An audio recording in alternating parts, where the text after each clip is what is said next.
आज दुनिया की गिनती में और निचले स्तर पर जा रही है, रुपए की कीमत कम हो रही है। किस प्रकार से हमारे पास जो पैसा है उसकी कीमत कम होते जा रही है, तो ये तो और डबल मार होगी, डबल चोट हो गई। तो इसको आप कैसे रोकेंगे? और इसी प्रकार से देश के किसानों की जमीनें और उनके अनाज को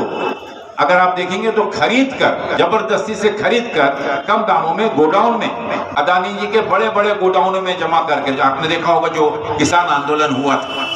और पंजाब और हरियाणा में जो किसानों ने जिन गोडाउनों को घेरा था,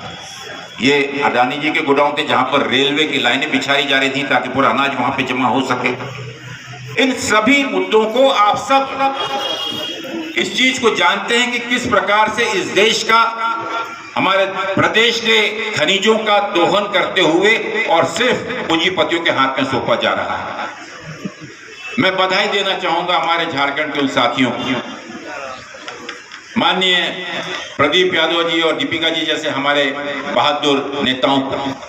जिन्होंने हमेशा गरीबों और किसानों के साथ खड़े होकर संघर्ष किया। मैं बधाई देना चाहता हूं बादल जी को कि जो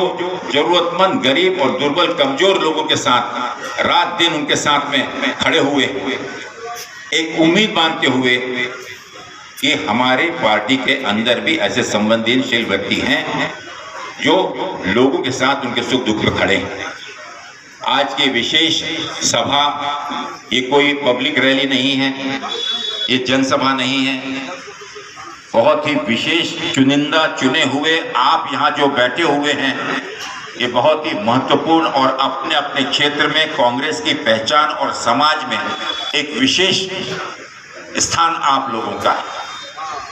राहुल गांधी जी के नाम पर उनकी सदस्यता जिस प्रकार से रद्द कर दी गई या जिस प्रकार से उनसे घर से बेघर कर दिया गया, आपके पूर्व वक्ताओं को ने बताया, आपको आप लोगों ने टीवी में देखा, पढ़ा, लेकिन जितनी जानकारी इन सभी मुद्दों के ऊपर में मीडिया में या आनी चाहिए, प्रचार माध्यम में, आप समझ लें कि वो कोई भी चीज टोटली हटा दी जाती है। और इसीलिए ये आंदोलन राहुल गांधी जी के लिए आंदोलन नहीं, लेकिन राहुल गांधी जी आज पीड़ित, शोषित किसान, मजदूर और युवाओं का एक प्रतिरूप में, एक प्रतीक के रूप में हम सब लोगों के सामने हैं, जिन्होंने बेखौफ तरीके से बिना डर के इस सरकार से प्रश्न पूछा और सरकार उनको पीड़ित करने का प्रयत्न कर रही है, उनको पीड़ा पहुंचाने का प्रयत्न कर रही है। लेकिन साथियों, मैं आपसे यही निवेदन करने आया हूं कि देश की स्वतंत्रता आंदोलन से लेकर इस देश के राष्ट्र निर्माण में कांग्रेस ने एक अहम भूमिका अदा की है और हम सब के खून में उस स्वतंत्रता की जोश और गर्मी हमारे खूनों में है। लेकिन साथ ही साथ आज भी वो जीवित है, इस देश की स्वतंत्रता और यहाँ का लोकतंत्र जिसे स्थापित करने के लिए और संविधान के माध्यम से डॉक्टर बाबा साहब आम्बेडकर ने जो अधिकार इस देश के हर व्यक्ति को दिया, हर समाज को दिया, हर धर्म को, हर जाति को दिया है, जिस कांग्रेस ने सर्वधर्म समभाव का एक गुरु मंत्र पूरे विश्व को दिया है, जिस बापू महात्मा गांधी जी ने इस देश के अंदर में हिंदू, मुस्लिम, सिख, ईसाई, एक रघुपति राघव राजा राम, पतित पावन सीता राम, ईश्वर अल्लाह तेरो नाम, सबको सन्मति दे भगवान, ये खुले रूप से इस देश के अंदर में लोगों को गले लगाने की भाषा और